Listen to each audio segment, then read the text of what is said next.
Hey everyone, welcome to today's episode of the Weekly Bytes. It's December 17th, a week till Christmas Eve. Have we got some news for you?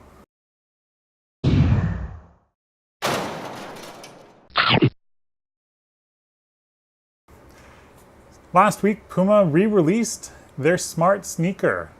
Originally released in 1986, this sneaker tracks your calories, your distance, and your time running.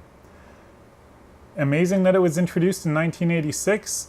It had all that technology then. It's been slightly updated to include USB charging, a USB port to be able to pull the data off of the shoe, and it's going to be a limited run, which means that no one is likely to be actually running in these smart shoes, but rather sticking them on a shelf as a commemorative or memorabilia item instead.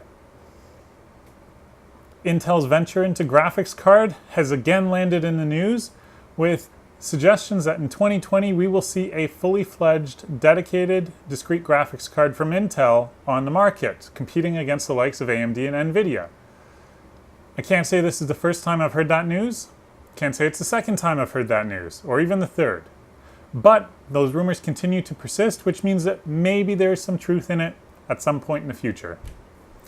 To me, it seems like a huge expense for Intel to go up against two stalwarts like AMD and Nvidia, but maybe it will be successful.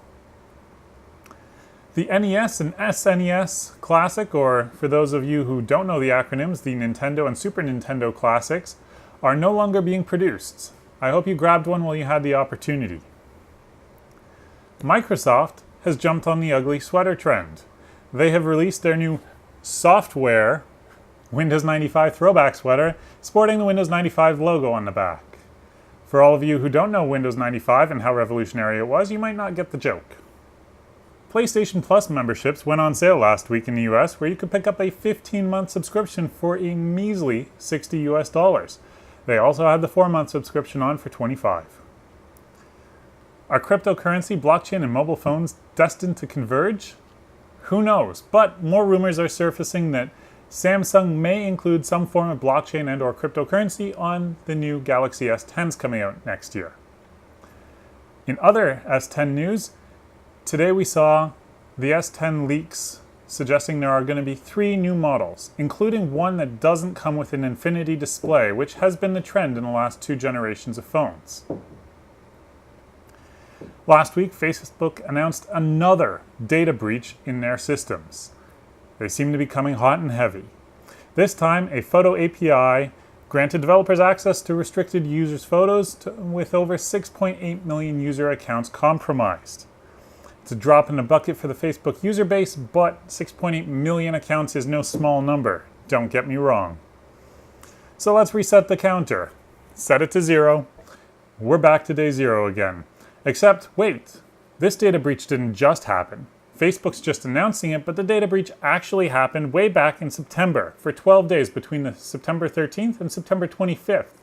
It's worth noting that the last data breach Facebook announced was announced also in late September.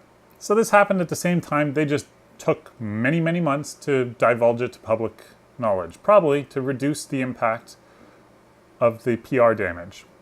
Super Smash Bros. Has been released and has already been patched to version 1.2 on the Nintendo Switch. To everyone who's enjoying this, I'm glad. I'm even a bit jealous. I've always been a Super Mario fan since the original Nintendo Classic. Since the original Nintendo Entertainment System. I just haven't been able to justify buying a Nintendo console in recent years for that one Nintendo Mario game. Just doesn't make financial sense yet. Qualcomm is pushing for a ban of the iPhone 10 in China, mostly because of an ongoing legal battle claiming infringement by Apple. Apple is firing back, not complying with the original ban, saying that any user running iOS 12 is not affected by the infringement, saying that only iOS 11 devices are affected. That said, Apple in the same breath also said that they would be patching iOS 12 to circumvent any infringement and exclude those devices from the ban. So which is it, Apple? Are iOS 12 devices excluded, or are iOS 12. Whatever version you plan to patch to excluded? Because those are two different stories in the same breath. Anyways, food for thought. Has anyone noticed that OnePlus, a smartphone maker who is well known for the OnePlus One that came in, at $400 while all the other smartphone flagships were up at $800?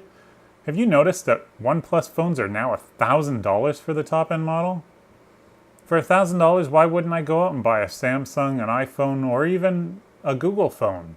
The Pixel devices start under $1,000, and they're certainly right up there, if not better than OnePlus's latest 6T.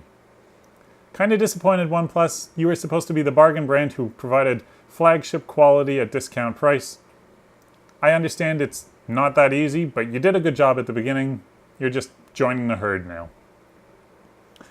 Microsoft's next generation console, that's right, the new Xbox, whenever it does come out, is going to be called Anaconda. We can look forward to seeing Anaconda sometime in the next couple of years, hopefully. And lastly, the Google Assistant is now going to start warning you of potential flight delays when you have a flight booked through your Google account. That's right, the Google Assistant now comes with a crystal ball. Anyways, guys, that's it for today. I thank you for watching. If you like us, give us a thumbs up, hit the subscribe button. If you don't, give us a thumbs down. If you feel like leaving us some feedback, we'll take it into account in our next video. Have a great day.